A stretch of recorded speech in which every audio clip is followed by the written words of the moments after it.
அது அப்போ சொன்னாங்க நடுநடுவில் இது வரும். இப்போ இந்த தலைவர் என்ன சொல்றாருன்னா, நீங்க காங்கிரஸ் எப்போதுமே பொது எல்லா இந்தியர்களுக்கா பேசுவதில்லை.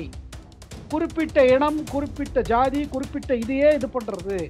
இதுதான் ராகுல் காந்தி சொல்லிட்டு இருக்காரு.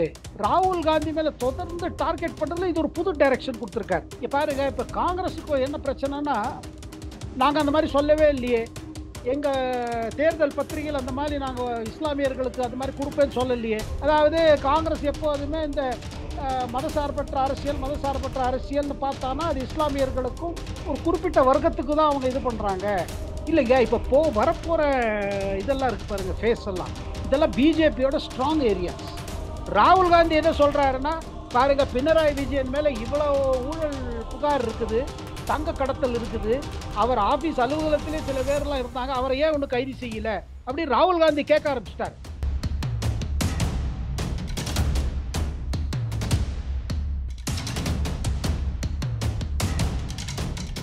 ரியல் ஒன் வாய்ஸ் நேயர்களுக்கு வணக்கம். இன்றைய நேர்காணலுக்காக நம்மோடு இணைகிறார் மூத்த பத்திரிகையாளர் டெல்லி சேகர் ஐயர் அவர்கள். வணக்கம் சார். வணக்கம். ராஜஸ்தான் பிரச்சாரத்துல மோடி அவர்கள் ஒரு குற்றச்சாட்டை முன் வச்சிருக்காரு காங்கிரஸ் எதிராக. இது எப்படி பாக்குறீங்க சார்? இல்ல, இது ஒரு பெரிய குற்றச்சாட்டு. இதுல என்ன இதுனா, நேத்திக்கு அவர் சொன்னது பல விஷயம் சொல்லியிருக்காரு. இதுல அடிப்படையில காங்கிரஸோட தேர்தல் பத்திரிகையில ஆரம்பிச்சு ஏப்ரல் 6ஆம் தேதி ஹைதராபாத்ல ராகுல் காந்தி சொன்ன ஒரு ஒரு ஸ்பீச் இருக்குது. அதையும் கம்பேர் பண்ணி இவங்க தொடர்ந்து என்ன சொல்றாரு ராகுல் காந்தி. ஏன்னா தேர்தல் இதுல என்ன குறிப்பிட்டிருக்கு, தேர்தல் பத்திரிகையில, அதாவது காங்கிரஸ் முயற்சி செய்யும் சிறுபான்மையர்களுக்கு, அதாவது சிறுபான்மையர் தான் இந்த இடத்துல சொல்லுவது முஸ்லிம்ஸ்க்கு, இஸ்லாமியர்களுக்கு எல்லா விதத்திலையும், படிப்புலையும் வேலையிலையும் எல்லாத்துலேயும் அவங்களுக்கு சம பங்கு கிடைக்கும் அப்படின்னு ஒரு பக்கம் சொல்றாரு. அது குறிப்பு பத்திரிகையில் இருக்குது. இன்னொரு பக்கம் ராகுல் காந்தி ஹைதராபாத்தில் ஏப்ரல் 6ஆம் தேதி சொன்னது என்னன்னா, இந்த மாதிரி ஜாதி அடிப்படையில் ஒரு இது நடக்கும், கருத்து கணிப்பு. அந்த கருத்து கணிப்புக்கு பிறகு இன்னொரு ஒரு சர்வே நடக்கும். அதுல யாருக்கிட்ட எவ்வளவு இது இருக்குது, வெல்த் எவ்வளவு இருக்குது, அவங்க எவ்வளவு சொத்து இருக்கு, யார்கிட்ட எவ்வளவு சொத்து இருக்கு, எந்த வர்க்கத்தை சொத்து என்ன இருக்கு, அதற்கு பிறகு இதை ரீடிஸ்ட்ரிபியூஷன் ஆகும். அதாவது இந்த ரிசோர்சஸ் திருப்பி ரீடிஸ்ட்ரிபியூட் பண்ணுவோம் அப்படின்னு அதுல குறிப்பிட்டிருக்கு அவர் சொன்னார். இவர் அதை பிடிச்சிட்டு என்ன சொல்றாருன்னா, இதோட அர்த்தம் என்ன, எதுக்கு திருப்பி திருப்பி நீங்க சிறுபான்மையரை பத்தியே பேசுறீங்க. இந்த மாதிரி நம்ம டாக்டர் மன்மோகன் சிங் பிரதமராக இருந்த போது இந்த மாதிரி சொன்னாரு, சிறுபான்மையர்களுக்கு சரியா இது கிடைக்கல, எப்படி தலித்துக்கு கிடைக்கலையோ, தலித் சமுதாயத்துக்கு கிடைக்கலையோ, நம்ம ஆதிக்குடியினருக்கு அதாவது ட்ரைபல்ஸுக்கும் கிடைக்கலையோ, அந்த மாதிரி இவங்களுக்கும் கிடைக்கல. அதனால இந்தியாவில் இருக்கிற எவ்வளவு ரிசோர்சஸ் இருக்கோ அதுக்கு முதல் உரிமை இவங்களுக்கு தான் அப்படின்னு அவர் 2006 ஒரு நேஷனல் டெவலப்மெண்ட் கவுன்சில் மீட்டிங்ல சொன்னார்.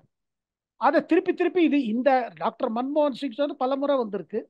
அது அந்த காலத்தில் இருந்த அந்த காலகட்டத்தில் கூட பிரதமரோட அலுவலகம், அதாவது டாக்டர் மன்மோகன் சிங்கோட அலுவலகம் இது கிளாரிஃபை பண்ணாங்க. அவர் அந்த மாதிரி சொல்லல, அவர் சொன்னது. ஆனா கரெக்டா பாத்தீங்கன்னா கடைசியில் என்ன சொல்லுவது அந்த மாதிரி தான் இருக்குது, அந்த வார்த்தைகள் அந்த மாதிரி இருக்குது. அது அப்போ சொன்னாங்க நடுநடுவில் இது வரும். இப்போ இந்த தலைவர் என்ன சொல்றாருன்னா, நீங்க காங்கிரஸ் எப்போதுமே பொது எல்லா இந்தியர்களுக்கா பேசுவதில்லை.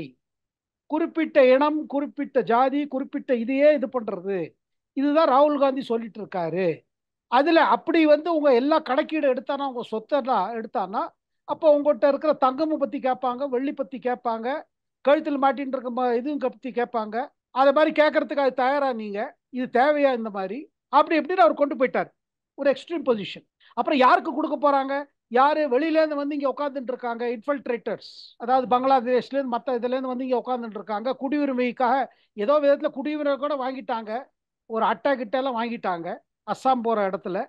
இது அவங்களுக்கு போகுமா, யாருக்கு போகும் இது அப்படின்னு ராகுல் காந்தி மேல தொடர்ந்து டார்கெட் பண்றதுல இது ஒரு புது டைரக்ஷன் கொடுத்திருக்காரு. இதை நேத்திக்கு அவர் சொன்ன பிறகு உங்களுக்கு எதிர்கட்சிகளும் ரொம்ப ரியாக்ட் பண்ணியிருக்காங்க. இன்னைக்கு தேர்தல் ஆணையத்திலையும் போய் கம்ப்ளைண்ட் கொடுக்க போறாங்க. இவர் இஸ்லாமியர்களுக்கு சொன்னார். பட் பிரதமர் பாருங்க, இப்ப இன்னைக்கு அலிகட்டில் பேசுறாரு. அவரோட டார்கெட் என்னன்னா, ஒன்னு ராகுல் காந்தி அதுக்கு முன்னாடி என்ன சொன்னாரு, இவர் வயநாடு தேர்தலுக்கு பிறகு வயநாடுக்கு வரமாட்டாரு.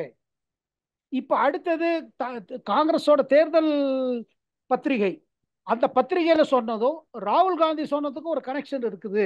இப்ப ராகுல் காந்தி இதை பத்தி ஒண்ணு டைரக்டா சொல்லல. அவர் சொல்றாரு இதுக்கெல்லாம் அடையாளம் பிரதமர் தோக்குறாரு, பிரதமரோட ஒரு இது ஒன்று ஓட மாட்டேங்குது, அதனால தான் இந்த மாதிரி சொல்றாரு. இன்னொரு பக்கம் என்னன்னா இதெல்லாம் திருப்பி அந்த டாக்கிங் பாயிண்ட்ஸா கொண்டு வர பாக்குறாரு, காங்கிரஸ் இது பண்ணி டார்கெட் பண்ணி. இப்ப இதுல இந்த விவாதம் இப்ப தொடர போறது, ஏன்னா இது இப்போதைக்கு முடியாது, இது தொடர்ந்து போகும். இப்ப இதுல என்னன்னா வெரி கிளியருங்க, இப்ப எதிர்க்கட்சிகளோட கூட்டணி இருக்கு பாத்தீங்களா, அவங்க திருப்பி திருப்பி கான்சென்ட்ரேட் பண்றது இதேதான், நம்ம ஷெட்யூல் காஸ்ட், ஷெட்யூல் ட்ரைப்ஸ், சிறுபான்மையர்கள். இது தமிழ்நாட்டிலும் இந்த மாதிரி தான் ஃபோக்கஸ், அகில இந்திய லெவல்ல இந்த மாதிரி தான் இருக்குது. அது மம்தா பானர்ஜியா இருக்கட்டும், லாலு பிரசாத் இதுவா இருக்கட்டும். அப்படி இருக்கும் பொழுது பிஜேபி வந்து இந்த பக்கத்தை பிடிச்சுக்கிறாங்க பாருங்க. அவங்க சிறுபான்மையர் ஆச்சுன்னா உங்களை பத்தி யார் பேசுறாங்க? ஏன்னா இதற்கு இடையில இன்னொரு விஷயம் என்ன பாருங்க, திருப்பி திருப்பி பிரதமர் மேல குற்றச்சாட்டு எதிர்க்கட்சிகள் தரப்புல இது என்னன்னா, நீங்க தேசிய அரசியல் சட்டத்தை மாத்தி விட்டுருவீங்க, அதை மாத்தி இட ஒதுக்கீடு எல்லாம் எடுத்துருவீங்க, அப்படி இப்படின்னு அவங்க குற்றச்சாட்டு போடுறாங்க. அந்த மாதிரி பிரதமரோ பிஜேபியோ சொல்லவே இல்லை. ஸோ அவங்க இந்த மாதிரி அடுக்கும் போது இவர் இந்த பக்கத்துல இருந்து அடுக்கியிருக்காரு. ஆனா இதுல மொத்தத்துல ஒரு பெரிய கேள்வி வரும், இந்த மாதிரி பிரச்சாரம் நடக்கணுமா? இந்த பிரச்சாரத்துல எவ்வளவு உண்மை இருக்குது, எவ்வளவு உண்மை இல்லைன்னு இது இன்னொரு விவாதம் ஆரம்பிக்குது. ஆக மொத்தத்துல பாருங்க, ஒரு தேர்தல் கட்டம் முடிஞ்சிருச்சு. இப்போ அடுத்து ரெண்டாவது ஏப்ரல் 26 இருக்குது. இந்த 26க்கு முன்பு இந்த மாதிரி ஒரு புது பாயிண்ட் என்னன்னா, திருப்பி திருப்பி அதே பாயிண்ட் கொண்டு வருது.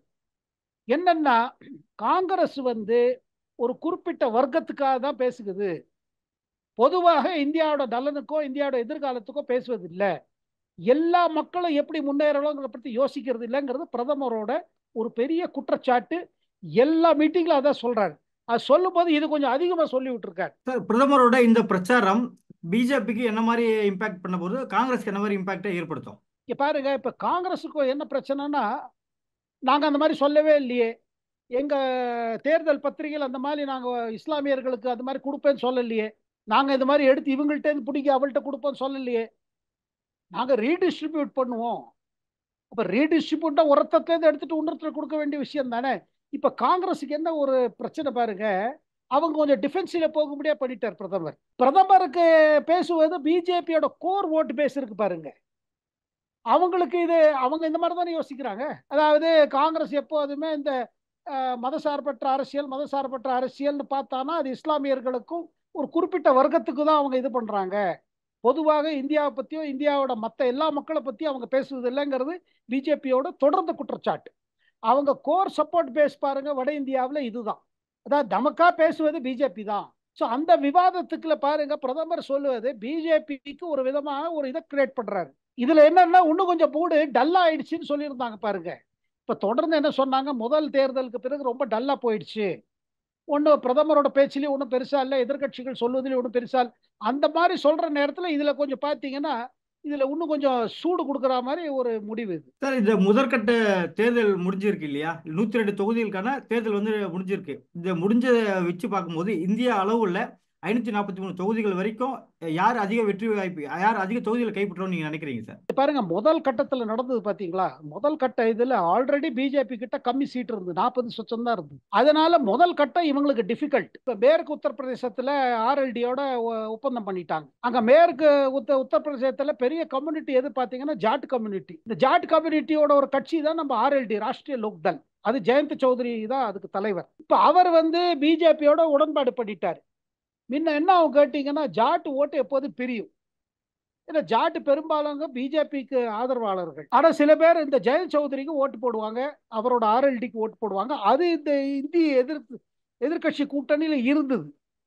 ஜெயந்த் சௌத்ரி என்ன கண்டுபிடிச்சாருன்னா, அவங்க கட்சிக்குள்ள அவங்க சமுதாயத்துக்குள்ள ஜாட் சமுதாயத்துல என்ன சொல்றாங்கன்னா, நீங்க பாருங்க நம்ம பிரதமரை சப்போர்ட் பண்றோம் ஆல் இண்டியா லெவல்ல, நீங்க அந்த எதிர்கட்சி கூட்டணி இருக்காதீங்க, இந்த பக்கம் வாங்க சொல்லி இந்த பக்கம் இழுத்துட்டாங்க. ஆனா எதிர்கட்சிகள் தரப்புல இருந்து என்ன ஒரு இது என்னன்னா, இல்ல இல்ல நீங்க ஜாட் சமுதாயம் உங்களோட, ஆனாலும் உங்களோட இவங்க உங்களோட இல்ல, ஏன்னா நீங்க கம்மி கேண்டிடேட் கொடுத்திருக்கீங்க, நம்ம டாக்கூர்ஸ் ராஜ்புட் கேண்டிடேட்ஸ் கம்மியா கொடுத்திருக்கீங்க அப்படின்னு ஒரு அவங்க ஒரு இதை கிளப்பி விட்டாங்க. அதனால அவங்க அதிருப்தியா இருக்காங்க.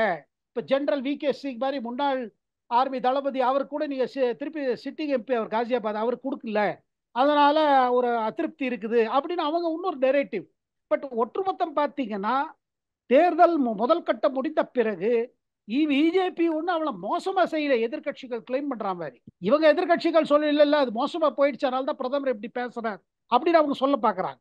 பட் அந்த மாதிரி எனக்கு கிடைக்கிற ரிப்போர்ட், பிஜேபி உள்ள கிடைத்த ரிப்போர்ட் மோசமா போல, ஒரு விதமா தான் போயிருக்கு. ஏன்னா சில பேர் சொல்றாங்க அட்லீஸ்ட் ஒரு அந்த 102ல போன தடவை 40 இருந்ததுன்னா ஒரு அட்லீஸ்ட் ஒரு 55 60 வரும்னு தான் சொல்றாங்க. சார், இந்த இந்த கணிப்பை வச்சு ஆல் இந்தியா 543 வரைக்கும் எத்தனை சீட்டுகளை கைப்பற்ற வாய்ப்பு இருக்கு சார்? இல்லைங்க, இப்ப வரப்போற இதெல்லாம் இருக்கு பாருங்க, ஃபேஸ் எல்லாம், இதெல்லாம் பிஜேபியோட strong areas. Second phase, third phase, fourth phase, fifth phase, ஒரு 4 ஃபேஸ் இருக்குதுங்க. 4 5 ஃபேஸ் இருக்குது. அதெல்லாம் பிஜேபியோட ஸ்ட்ராங் ஏரியாஸ். எங்க அவங்க செல்வாக்கு ரொம்ப அதிகமா இருக்கு, பிரதமருக்கு அதிகமா இருக்கு. அந்த செல்வம் இதெல்லாம் பார்த்தீங்கன்னா எனக்கு இன்னைக்கு தேதியில் என்ன தோணுதுன்னா, கட்டாயமாக பிஜேபிக்கு 300 சீட்டு கிட்ட வந்துடும். அதுல ஒன்றும் சந்தேகம் இருக்காதுதான் எனக்கு தோணுது. ரேபரேலியிலும் அமேதியிலும் இன்னும் காங்கிரஸ் வந்து கேண்டிடேட்ஸ் அறிவிக்காம வச்சிருக்கல சார். இதுக்கு என்ன காரணம்? இது ராகுல் காந்தியோட தோல்வி பயம் ஒரு காரணம் நம்ம எடுத்துக்கலாமா? இல்லைங்க, முதல்ல இருந்த தோல்வி பயம் காரணம் இருந்ததுனால தான் சோனியா காந்தி எது பிரதமர் திருப்பி திருப்பி சொல்றாரு. பிரதமர் திருப்பி திருப்பி என்ன சொல்றாரு, உத்தரப்பிரதேசத்துல இருந்த இவங்கெல்லாம் இப்ப அதை விட்டுட்டு உள்ளக்குள்ள போய் ராஜ்யசபால போய் உள்ள உட்காந்துட்டாங்க, மேலவையில போய் உட்காந்துட்டாங்க, தைரியம் இல்லை ஃபேஸ் பண்ணான்னு. இப்ப ராய்பரேலியில யாரை நிப்பாட்டுறது, அமேட்டியில யாரை நிப்பாட்டுறதுன்னு ஒரு சந்தேகம் குழம்பிட்டு இருக்கு. காரணம், வயநாடுல தேர்தல் இப்ப 26ஆம் தேதி வருது, ஏப்ரல் 26. இதுக்கு முன்னாடி நம்ம அமேட்டிலே நிப்போம்னு சொன்னோம் வச்சுக்காங்க, அப்ப வயநாடுல அது ஒரு பெரிய இஷ்யூ பண்ணிடுவாங்க. நம்ம கேரளாவோட முதல்வர் பினராயி விஜயன் அப்புறம் இடதுசாரி கட்சிகள்லாம் இது ஒரு இஷ்யூ பண்ணி பாருங்க, ராகுல் காந்தி அங்கே நிப்பேன்னு சொல்றாரு. ஸோ வயநாடுல எதுக்கு நீங்க அவருக்கு ஓட்டு போடுறீங்க, விட்டுருங்க. ஆனா போன தடவை நல்ல ஓட்டுல ஜெயிச்சாரு ராகுல் காந்தி. இந்த தடவை என்னன்னா, வயநாடுல எப்படியாவது இந்த சீட்டை நம்ம கைப்பற்றணும்னு அவர் பினராயி விஜயன் ஒத்த காலில் நிற்கிறார். அவர் அதனால தான் பாருங்க, அவர் ராகுல் காந்தி மேல அட்டாக் பண்ணிட்டே இருக்காரு. ராகுல் காந்தி திருப்பி அட்டாக் பண்றாரு. இது ரெண்டு பேரோட அட்டாக் எப்படி இருக்குது பாத்தீங்கன்னா வேடிக்கையா இருக்குது. பினராயி விஜயன் சொல்றாரு இவர் ராகுல் காந்தி வந்து பிஜேபியோட கை கொடுத்திருக்காரு. ராகுல் காந்தி என்ன சொல்றாருன்னா, பாருங்க பினராயி விஜயன் மேல இவ்வளவு ஊழல் புகார் இருக்குது, தங்க கடத்தல் இருக்குது, அவர் ஆபீஸ் அலுவலகத்திலே சில பேர்லாம் இருந்தாங்க, அவரை ஏன் ஒன்றும் கைது செய்யல அப்படி ராகுல் காந்தி கேட்க ஆரம்பிச்சிட்டாரு. அதனால பினராயி விஜயனும் பிஜேபி ஒண்ணு அப்படின்னு ராகுல் காந்தி சொல்றாரு. இதுல இதெல்லாம் என்ன, இதுல இருக்கும்போது என்னன்னா, அவங்க வயநாடு முடிகிறவர்கள் இதை பத்தி பேச வேண்டாம். பட் எல்லாரும் சொல்றாங்க வயநாடு முடிந்த பிறகு வயநாடுல தேர்தல் வாய்ப்பு நமக்கு எப்படி வந்திருக்கு, எவ்வளவு ஓட்டு நமக்கு கிடைச்சிருக்குன்னு பார்த்த பிறகு, ஒரு கணக்கீடுக்கு பிறகு இப்ப அமேட்டியிலேருந்து ராகுல் காந்தி தான் நிப்பாருன்னு காங்கிரஸ் வட்டாரங்கள் சொல்லுது. அங்க பேசப்படுறது இதுதான். அதுக்கப்புறம் ராகுல் காந்தி நிப்பாரு. ஆனா என்னங்க ஒரே ஒரு விஷயம், அவரு ஒண்ணு உத்தரப்பிரதேசத்தை விட்டு அமேட்டியில தோத்து போன பிறகு அங்க போவே இல்லை அவர்.